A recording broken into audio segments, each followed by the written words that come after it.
आज हम बात करने वाले हैं अपने पहले असाइनमेंट की। 5th सेम का जो आपका पहला असाइनमेंट है वो क्या है। उसमें आपको 2 मैप बनाने हैं और 5 जो है लॉन्ग आंसर टाइप जो क्वेश्चन आपके वो आपको करने हैं। 5 क्वेश्चन कौन से हैं वो हम आपको अभी बताएंगे। वो हम आपको करवा चुके हैं। कम से कम आपको क्वेश्चन के बारे में अगर हम बात करें, क्वेश्चन के बारे में बहुत खुले खुले नहीं, जैसा कि सही रूप से लिखे ही जाने चाहिए, ठीक स्पेस के साथ।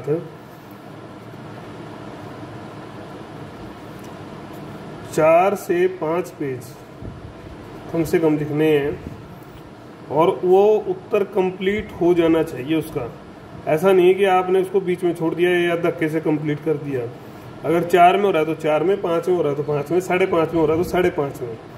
ठीक है, आपको लिखने की एक सही आदत पड़नी चाहिए कि सही आदत होनी चाहिए कि क्वेश्चन जो है, उत्तर जो है उसका पूरा हो जाए। इसका ध्यान आपने ही रखना है कि कैसे लिखूं मैं, कैसे हेडिंग्स, सब हेडिंग्स जो भी है मैं बनाऊं, पॉइंट्स बनाऊं और उससे मेरा उत्तर जो है वो पूरा हो जाए। ये ध्यान आपको अभी से रखना चाहिए। अगर मैप की बात करें, मैप आपको मैं 4 सेम आप सीख चुके हैं यही बात कि वही हेडिंग, यूनिवर्सिटी रोल नंबर, संकेत और साफ सुथरा वो भरा हुआ आपका मैप हो और बिना बाउंड्री के, विदाउट बाउंड्री, जो अंदर की जो इंटरनल बाउंड्री है वो नहीं चाहिए, जो आपके इस उसमें लगेगी। और वही 2 पेज कम से कम आपको इसमें टिप्पणी के भी लिखने हैं। अभी आपके पास कॉलेज आपको आना नहीं होता, कोई ज़्यादा काम आपके पास है नहीं, तो आप इस सारे काम को लिखोगे तो अच्छा अभ्यास आपका हो जाएगा। अभ्यास करना ज़रूरी है और इंटरनल के लिए भी जो है, इंटरनल जो आपके मार्क्स लगते हैं उसके लिए भी असाइनमेंट ज़रूरी है। 5 अंक का एक असाइनमेंट आपका होता है, आपको पता है। तो इसको आप जितना ज़्यादा अच्छा करेंगे और ढंग से लिखें। आप जो फर्स्ट पेज होता है आपका, उसमें उसका सब्जेक्ट क्या है, रोल नंबर क्या है, किस सेम के हो आप, ठीक है, टॉपिक क्या है, और साफ सुथरा, उस पर कोई आपको पेंटिंग नहीं करनी, कलर्ड कोई पेज लेने की ज़रूरत नहीं है। सिंपल वर्क आप करें और सीट को जो है दोनों तरफ की जो है सीट दोनों तरफ से जो यूज हो जाए, 2 साइडेड यूज, दोनों साइड से जो सीट यूज हो जाए वो यूज करें। कम से कम कागज आपका इससे व्यर्थ होंगे। तो ये तो इंस्ट्रक्शंस थी आपकी, ये थी इंस्ट्रक्शन। अब मैं आपको बता रहा हूँ कौन कौन से क्वेश्चन और कौन कौन से मैप करने हैं। मैप के बारे में एक वीडियो चैनल पर तो अपलोड कर दी गई है, वो वीडियो भी आप देख सकते हैं कि कौन से 2 मैप हैं। फिर भी मैं दोबारा आपको बता देता हूँ, अच्छे से आप इनको नोट कर लें। मैप तो आपका तीसरा भी हो गया है, इसी से संबंध है उसका भी, लेकिन हम तीसरा फिर ही देंगे आपको। पहला जो मैप है, अगर मैप की अगर आप बात करो तो वो है यूरोप में पुनर्जागरण के प्रमुख स्थल। पुनर्जागरण के प्रमुख स्थल, इसके ऊपर आपको टिप्पणी लिखनी है। मैंने आपको बताया था कि कौन सी सामग्री आप स्टूडेंट से लेंगे, कौन सी सामग्री आप जेवीडी से लेंगे, कौन सी आप रेफरेंस बुक से लेंगे, और कोई चीज़ आप इंटरनेट से भी ले सकते हैं। जो आपको सीधा हो, जिसमें आपको ज़्यादा सुविधा हो, जो सही हो पेपर की दृष्टि से, एग्जाम की दृष्टि से, वो मटेरियल आप चूज अपने हिसाब से कर लें। टिप्पणी हो सकता है आपको कहीं से लेनी पड़ जाए कुछ चीज़ें जोड़ने के लिए, और मैप की जो आप भर रहे हैं वो आपको कहीं अलग जगह से लेना पड़ जाए। तो इसका ध्यान आप रखेंगे। अगर आप लगातार वीडियो देख रहे हैं तो आपको वो बात समझ में भी आ गई होगी। ये मैं आपको दिखा रहा हूँ, मैंने ये उस दिन बताया था। दूसरा जो मैप आपका वो है धर्म सुधार आंदोलन की। यूरोप में ही जो है धर्म सुधार आंदोलन के प्रमुख केंद्र या प्रमुख स्थल। मैंने आपको ये भी बताया था कि जो है ये स्थान जो है बहुत सारे मिलते जुलते स्थान हैं, अलग स्थान नहीं है। ये देखो दूसरा मैप आपका,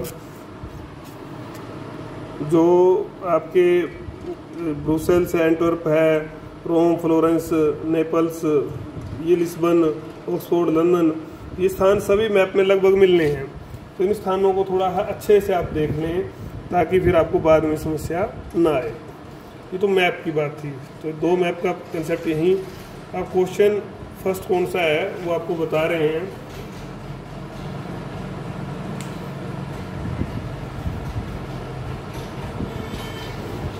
वैसे तो आपको 3 क्वेश्चन जो है क्वेश्चन 1 से जो है क्वेश्चन 3 जो है बता दिए गए हैं।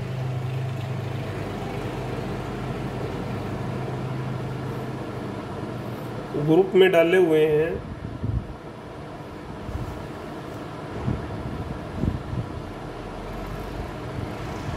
क्वेश्चन 4 मैं आपको बता रहा हूं, तो क्वेश्चन 5। क्वेश्चन जो 4 था आपका, वो पार्ट 3 से संबंध है उसका। धर्म सुधार आंदोलन के कारण क्या थे? धर्म सुधार आंदोलन के कारण और धर्म सुधार आंदोलन के प्रभाव, ये 2 क्वेश्चन और आपने करने हैं। तो ये आपका फिर असाइनमेंट आपका पूरा हो जाएगा। पहले 2 पाठों में आपको पता है कि हमने जो क्वेश्चन आपको बताए थे कि कैसे पुनर्जागरण का जो इटली में कैसे पुनर्जागरण क्या है, पुनर्जागरण इटली में कैसे विकसित हुआ, और फिर पुनर्जागरण के प्रभाव।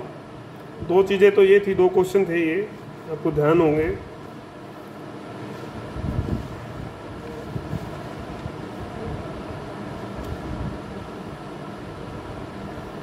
बाकी क्वेश्चन आपके पाठ यूरोप में सामंतवाद से पूंजीवाद में संक्रमण पाठ से थे। तो ये असाइनमेंट आपको कंप्लीट करना है।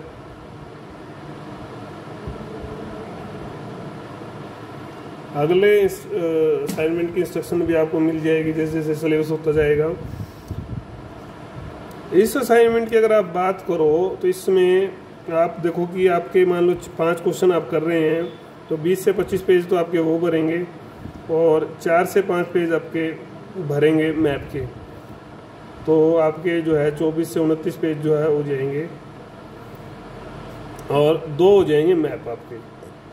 ये आपका असाइनमेंट है, ठीक है। इसको आपको जो है हार्ड कॉपी में जब कॉलेज खोलेंगे जमा करवाना पड़ेगा, इसलिए आप इसको सुरक्षित रख लें, फाइल में लगा लें। जैसे आपको मैंने कह रखा है कि एक मैप की फाइल बनानी है, आप मैप की फाइल भी जो है लगा रखी होगी, वो अलग रखनी है और इसको अलग रख लें। असाइनमेंट सब के बनाने होंगे आपको, सब्जेक्ट्स के पूछ लें और सब्जेक्टों के पूछने हैं तो आपको नहीं, मेरा मैप तो जरूर बना, मेरा असाइनमेंट आप ये जरूर बना लें। अगर ज़रूरत पड़ी तो फिर आपको ऑनलाइन कैसे भेजना है वो बता देंगे। अभी कोई भी स्टूडेंट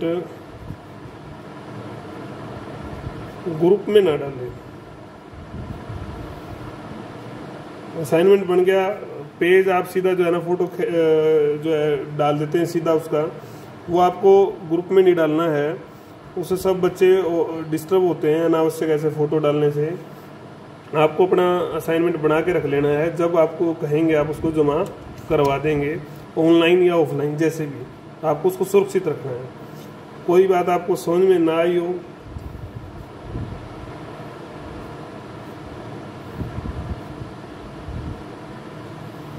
तो ग्रुप में काफ़ी सारे स्टूडेंट्स हैं, आपकी सहेलियां, आपके जो स्टूडेंट्स आपके साथ पढ़ने वाले हैं, उनसे पूछें। उनसे भी ना समझ में आए कोई बात इस असाइनमेंट के बारे में तो मेरे से पूछें। बहाना ना बनाए, काम तो आपको देखो करना ही पड़ेगा। कभी कहेंगे मेरे को तो असाइनमेंट का पता ही नहीं था, ठीक है।